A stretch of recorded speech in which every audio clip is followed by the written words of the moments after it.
Union government क्या होती है? सेंट्रल गवर्नमेंट, उसी को यूनियन भी कहते हैं, उसे ही सेंट्रल गवर्नमेंट कहते हैं।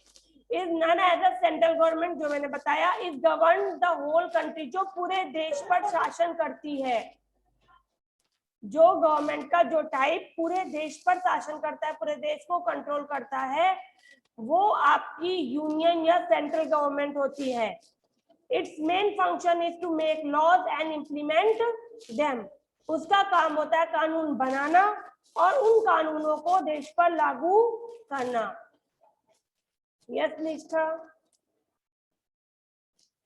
There are 3 organs of the central government, और सेंट्रल गवर्नमेंट के 3 ऑर्गन्स होते हैं, लेजिस्लेचर, एग्जीक्यूटिव और जुडिशरी। इंपॉर्टेंट है ये, पेंसिल से अंडरलाइन कर लीजिए, इंपॉर्टेंट वहां पर मेंशन कर दीजिए, IMP ऐसे इनको अंडरलाइन करते हैं। और ऐसे इसके बाद यहाँ पर ना ऐसे ब्रैकेट में जिससे कि आप जब एग्जाम टाइम में अपनी बुक पढ़ोगे तो आपको पता रहेगा कि ये इंपॉर्टेंट है। ये क्या है? Organs of the central government है। ठीक है, पेंसिल से अंडरलाइन करिएगा। ये हमेशा आपसे पूछे जाएंगे कि ऑर्गन ऑफ गवर्नमेंट कौन है, कितने ऑर्गन है गवर्नमेंट के, तो आपको पता है 3 ऑर्गन है, लेजिस्लेचर, एग्जीक्यूटिव और जुडिशरी। अभी सेंट्रल में किसकी गवर्नमेंट है जो देश को गवर्न कर रही है, किसे पता है? यस, कुछ लोगों का माइक बार बार ऑन हो रहा है, जिन्हें सिर्फ आंसर देना है वही अगर माइक ऑन करे। यस आराध्य। मैम मोदी जी की। हाँ, मैम मोदी जी। मोदी जी। एक पहले तो आराध्य ने आंसर दिया, बाकी लोगों ने मोदी जी। हाँ मोदी जी। बस I got it, Narendra Modi ji की है और वो देश पर शासन कर रहे हैं। ठीक है, चलिए इतना पता है, अच्छी बात है।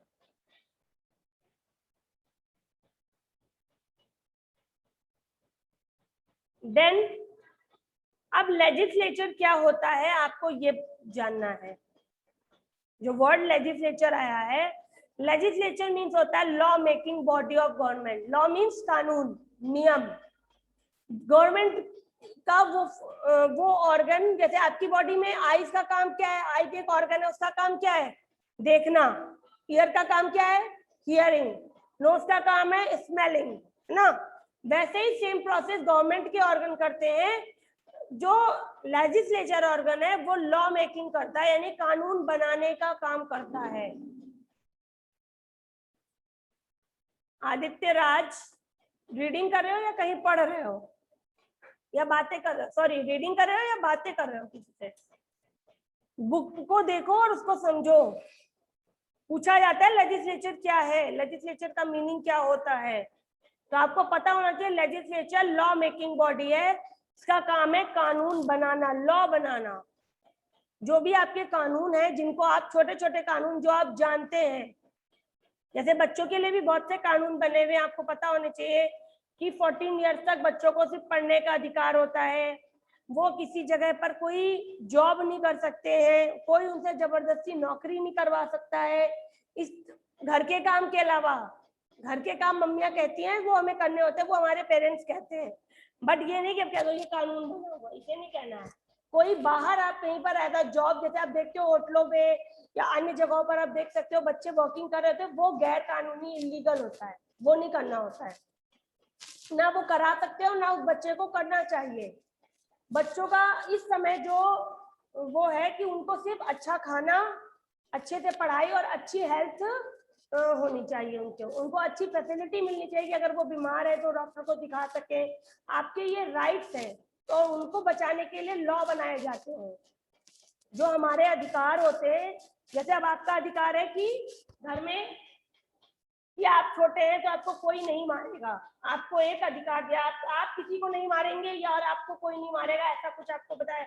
बट अगर उस बात का उसको कोई तोड़ता है तो फिर एक रूल बन जाता है ना घर पर, नहीं बिल्कुल हाथ नहीं लगाना है। वो जो लॉ बनता है ना वही चीज होती है। जब आपके कोई राइट्स, जो आपके कोई अधिकार जब खत्म होते हैं उनको बचाने के लिए जो नियम बनाए जाते हैं उनको लॉ कहा जाता है।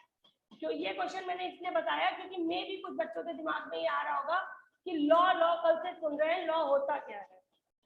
कानून, नियम, जो जब हमारे किसी अधिकार को बचाने की class whose mic is on? तो जो हमारे देश का पहला प्रेसिडेंट कौन है? प्रेसिडेंट कौन है, ये क्वेश्चन तो आपको पता होना चाहिए, मुझे बताते।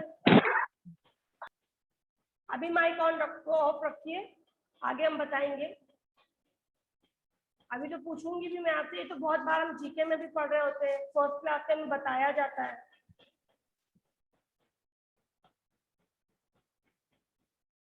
बीच में ऐसे पहले चैप्टर होने दो, चैप्टर से रिलेटेड पहले थोड़ा सा करने दो, फिर हम आगे, अभी हमारा टॉपिक आएगा, ये भी क्वेश्चन है हमारे पास आगे। तो जो लॉ मेकिंग है वो काम लेजिस्लेचर का है कि आपके लिए कानून बनाना। ओके, अब लेजिस्लेचर जो है उसको पार्लियामेंट, जो मैंने कल आपको बताया था, संसद, ठीक है, पार्लियामेंट को संसद भी कहते हैं। तो पार्लियामेंट भी, जो लेजिस्लेचर है वो नन एज अ पार्लियामेंट, उसको पार्लियामेंट के नाम से जानते हैं, जिसके दो पार्ट हैं। पार्लियामेंट के दो पार्ट है, लोकसभा एंड राज्यसभा, ठीक है।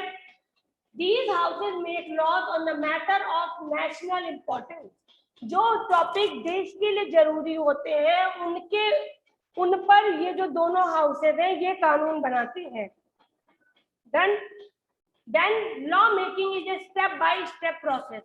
और जो लॉ मेकिंग है वो स्टेप बाय स्टेप होता है। ऐसा नहीं होता कि मोदी जी ने कह दिया कानून बनेगा, कोई बात उन्होंने कही, आप जो भी किसी टॉपिक को जानते हो, तो वो सिर्फ उनके कह देने से नहीं होता, उसके लिए स्टेप बाय स्टेप चलना होता है। सबसे पहले उसके लिए आपको वो बनता है, लिखा जाता है, लिखने के बाद उसकी सारी प्रोसेस होती है, फिर उसको लोकसभा में सभी मंत्रियों के साथ, जितनी भी पार्टीज हैं, चाहे वो बीजेपी है, कांग्रेस है, समाजवादी है, बहुजन है, जितनी भी पार्टीज के नाम आप जनरल वे में जानते हैं।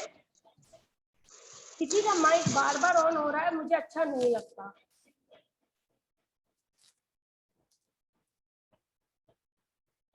Priyanshu Chaudhary, you are not in first time in the class. Please mic off. तो जो फिर वो लोकसभा में उसके बारे में डिस्कशन होता है, ठीक है। देन फिर वो राज्यसभा में जाता है और वहां पर इसका डिस्कशन होता है, तब वो राष्ट्रपति प्रेसिडेंट के पास जाता है, तब फिर वो साइन होता है और वो तब एक लॉ बनता है। तो वही बात आपको ये बता रहे कि एक प्रोसेस से होता है, सिर्फ कह देने से कि आज से, जैसे है कि बच्चों को नौकरी नहीं करवानी है, ये जिस भी प्रधानमंत्री के द्वारा कहा गया, सिर्फ कह देने से नहीं होता है कि उसने कह दिया तो ये बच्चों को नौकरी, उसके लिए आपको पूरा प्रोसेस करवाना होगा कि बच्चों को नौकरी करवाने से क्या नुकसान है, बच्चों को इस उम्र के बाद ही नौकरी करनी चाहिए, बचपन में उनको क्या क्या जरूरी चीजें वो दिलवानी चाहिए, पूरा प्रोसेस चलता है, ठीक है। फिर अ bill is a proposed law, और जो आप लिख रहे होते हैं। मैम सुप्रीम कोर्ट का मतलब क्या होता है? Supreme court, supreme court yes ma'am. की सबसे बड़ी, हाई कोर्ट नहीं, माइक बंद कर लो। सुप्रीम कोर्ट जो है आपका, वो देश का सबसे बड़ा कोर्ट है, सबसे ऊपर, जहां पर जैसे आप सबसे निचली अदालत आपकी आप कह सकते हो ग्राम पंचायत, अगर आपके गांव में है या नगरों में रहते हो, टाउन में, तो वहां नगर पंचायत, प्लीज माइक ऑफ रखिए, नगर पंचायत होती है। तो आपके जो छोटे छोटे टॉपिक होते हैं कि किसी ने साइकिल चुरा ली या आपके वहां पर कोई छोटा मोटा झगड़ा हुआ दो लोगों का, तो उसको सॉल्व करने का काम आपके टाउन का, आपके विलेज के लोग करते हैं, वहां की पंचायत करती है, ठीक है। अगर आपका वो मुद्दा सॉल्व नहीं हुआ वहां पर, ठीक है, तब आप जिस गांव में, आपके गांव का जो डिस्ट्रिक्ट होगा ना, आप वहां जाओगे, वहां पर एक कोर्ट होता है, उसको डिस्ट्रिक्ट कोर्ट कहते हैं, ठीक है। तो डिस्ट्रिक्ट कोर्ट में उसको सॉल्व कराओगे। अगर आप बिल्कुल सेटिस्फाइड नहीं हो, नहीं ये मेरे मन का रिजल्ट नहीं है, मुझे संतुष्टि नहीं है, तो अब आप अपने स्टेट के कोर्ट में जाओगे, जो हाई कोर्ट होता है। हर स्टेट में हाई कोर्ट है। यूपी का हाई कोर्ट इलाहाबाद में है।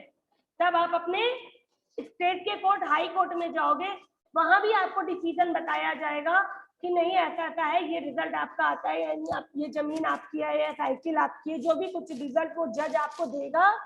देन अगर आप उस रिजल्ट से भी सेटिस्फाइड नहीं हैं, आप चाहते हैं कि नहीं मेरी साइकिल जो थी जैसी थी मुझे वैसी चाहिए, जो भी आपका टॉपिक होगा, उसके लिए फिर आप कंट्री के कोर्ट में जाओगे, जिसे सुप्रीम कोर्ट कहा जाता है।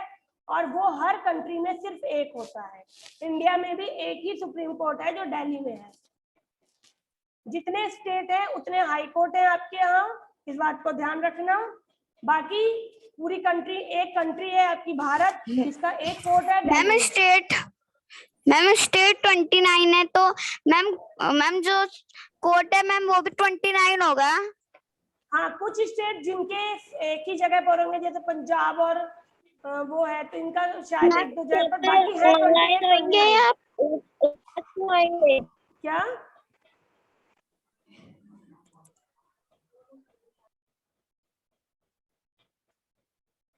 मैम एग्जाम क्लास में होंगे या ऑनलाइन होंगे? बेटा ये क्लास चल रही है, पहले क्लास के बारे में डिस्कस कर लो। बाकी एग्जाम के लिए आप पूछने आए हो, आज एक तो आप क्लास में ही नहीं आती हो, कभी आज आई हो तो पहले क्लास में ही पढ़ रही हो, आप पहले ये डिस्कस कर रहे हो कि एग्जाम ऑनलाइन होने हैं कि स्कूल में बुलाना है। पहले क्लास पढ़ लो तो जरूरी है। ये बाकी लोगों ने कैमरा बंद कर लिया है, ठीक है। फिर ये हो गया आपका। पहले जब कोई बात जैसे बना, टॉपिक चलाया गया कि बच्चों से काम नहीं करवाना है, तो जो ये टॉपिक है ये बिल होता है। सबसे पहले जब इस पर राष्ट्रपति के सिग्नेचर हो जाते हैं तब वो लॉ बन जाता है, ठीक है। तो सबसे पहले बिल होता है। जैसे अभी आप आजकल एक टॉपिक सुन रहे होगे टीवी पर, किसान बिल।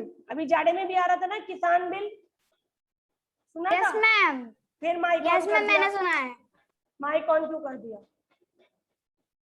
किसान बिल का टॉपिक आ रहा था, किसान बिल आप सुन रहे थे, ठीक। तो वो जो किसान बिल है वो अभी लॉ बनने की प्रोसेस पर चल रहा है। अभी लोग उसको पास नहीं होने दे रहे हैं, लोग मना कर रहे हैं कि हम नहीं फॉलो करेंगे, इसलिए अभी वो बिल है, उसके आगे बिल लगा हुआ है। जब वो पास हो जाएगा, जब लोग राजी हो जाएंगे, तब जब वो राज्यसभा से पास होकर प्रेसिडेंट के साइन हो जाएंगे, तब उसको किसान कानून कहा जाएगा, किसान लॉ हो जाएगा वो, ठीक है। तो ये बात यहाँ कही गई। It is a plan for a new law. ये एक प्लान होता है नया कानून बनाने के।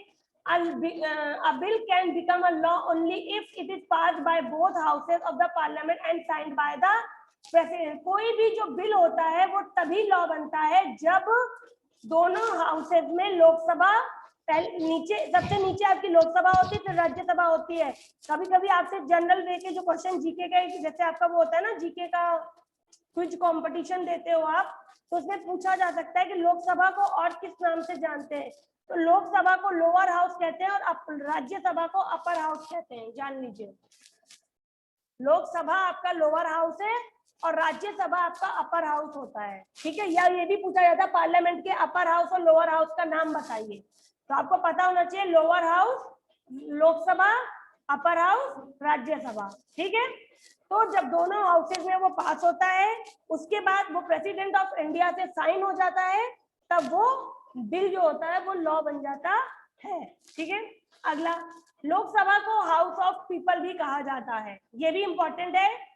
जो लोकसभा है वो लोगों का घर कहा जाता है, यानी वहां आम जनता के द्वारा चुने गए लोग भेजे जाते हैं। जो आप विधायक चुनते हैं, आप लोग तो वोटिंग नहीं करते, आपके पेरेंट्स करते हैं, हम करते हैं। तो हमारे द्वारा जो विधायक चुना जाता है अपने अपने क्षेत्र से, वो वहां पर जाते हैं, इसीलिए इसको हाउस ऑफ द पार्लियामेंट कहा जाता है। देखिए मैंने बताया ना लोअर हाउस, ये लोअर हाउस है, ये लोगों के द्वारा चुना जाता है। They are called member of parliament, उनको मेंबर ऑफ पार्लियामेंट या एमपीज कहा जाता है।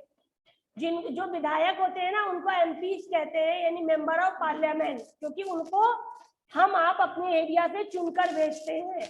Okay, all the citizens above 18 years of age have a right to vote। जो लोगों की एज 18 years above होती है उनको वोट देने का अधिकार होता है। और to be a member of Lok Sabha a person should be citizen of India above 25 years of age। अगर किसी को एमपी बनना है, किसी को विधायक बनना है, तो उसे भारत का नागरिक होना होगा और उसकी जो एज है वो 25 ईयर्स ऊपर होनी चाहिए। अभी आप लोग वोटिंग नहीं कर सकते हो, बट जब आप 18 ईयर्स के अबव आ जाओगे, 19 ईयर्स हो जाओगे, तब आपका नाम वोटिंग लिस्ट में आ जाएगा और आप तब वोट दे सकते हो। Lok Sabha has a term of 5 year. पूछा जाता है लोकसभा का टर्म कितना है। लोकसभा का टर्म 5 ईयर होता है, जबकि राज्यसभा का टर्म 6 ईयर का होता है। ठीक है, ध्यान रखना। It's presided over by the speaker. जो ये आपके सामने जो सीन बना हुआ है ना, आप देख रहे हैं लोकसभा है, और जो ये सबसे आगे, सबसे पहले आगे वाली कुर्सी पर बैठे हुए हैं ना, 3 लोग वो हैं बीच में जो बैठे, वो स्पीकर है। कौन है? स्पीकर। ठीक है, याद रखिएगा। कभी टीवी पर लोकसभा, नेशनल टीवी जिसके यहाँ आता होगा, डीडी नेशनल जिसको कहा जाता है, उस पर आपके दिखाया जाता है। लोकसभा की जब मीटिंग हो रही होती है तब दिखाते हैं, दोपहर में आती है, बहुत शोर मचाते हैं। ऐसे ग्रीन कलर का कमरा होता है और उसमें सब लोग बैठते हैं निष्ठा विद। और जो सबसे आगे एक व्यक्ति बैठा होता है, वो लोगों को कहता है प्लीज आप बैठ जाइए, प्लीज आप बैठ जाइए। वो बोलते रहते हैं, वो स्पीकर होते हैं। अब आप लोग मुझे कल ये क्वेश्चन मैं आपको दे रही हूँ होमवर्क पे, मुझे ढूंढ कर बताओगे लोकसभा का स्पीकर कौन है।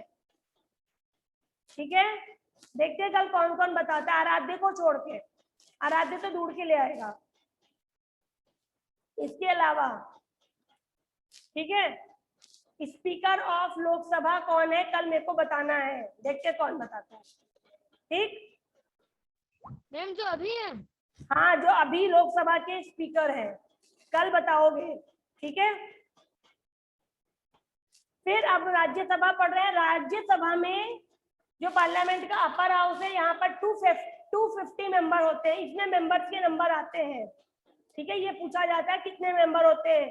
250 मेंबर होते हैं, जिसमें 238 मेंबर जो होते हैं वो स्टेट लेजिस्लेटिव असेंबली के द्वारा चुने जाते हैं। 238 मेंबर कहाँ से आते हैं? स्टेट लेजिस्लेटिव असेंबली के द्वारा चुने जाते हैं। बाद में बताऊंगी इसको क्या कहते हैं। और जो 12 मेंबर बचते हैं उनको आपके राष्ट्रपति यानी प्रेसिडेंट ऑफ इंडिया नॉमिनेट करते हैं। ठीक है, और जो ये 12 लोग होते हैं, ये डिफरेंट फील्ड के होते हैं, यानी कि कोई गेम से होता है, कोई स्पोर्ट्स से होता है, कोई कला से होता है, कोई साहित्य से होता है, यानी जो लोग बुक लिखते हैं, कोई समाज सेवी होता है, कोई फिल्म की दुनिया से होता है। इस तरह के 12 लोग होते हैं जिनको राष्ट्रपति चुनते हैं। Rajya Sabha is a permanent house. Rajya Sabha permanent house है, जबकि लोकसभा आपकी परमानेंट हाउस नहीं है, वो हट जाती है कभी कभी, और उसको डिसॉल्व नहीं कर सकते। जो मैंने बताया, लोकसभा को डिसॉल्व किया जा सकता है, जिसको भंग करना कहते हैं। कभी सुनोगे तो याद करोगे मेरी बात को। यहाँ मैम ने एक बार बताया था कि क्वेश्चन लोग टीवी पे कह रहे होते हैं, रिपोर्टर, उस देश की, उस प्रदेश की, भारत देश में लोकसभा भंग हो गई, या कहीं और भी आप सुन सकते हो लोकसभा भंग हो गई। तो लोकसभा भंग हो जाती है, जबकि राज्यसभा भंग नहीं होती है। ठीक है, 1/3 of member retire after every 2nd year. और इसके 2/3 लोग, शांभवी वेट अ मिनट, 2/3 लोग जो हैं इसके हर दूसरे साल रिटायर हो जाते हैं। यानी 250 मेंबर्स हैं और 250 मेंबर्स के 1/3 मेंबर जो हैं हर साल रिटायर हो जाते हैं। ठीक है, हाँ शांभवी आप बताइए, आप क्या कह रहे हो? मैम जी हमें पता है।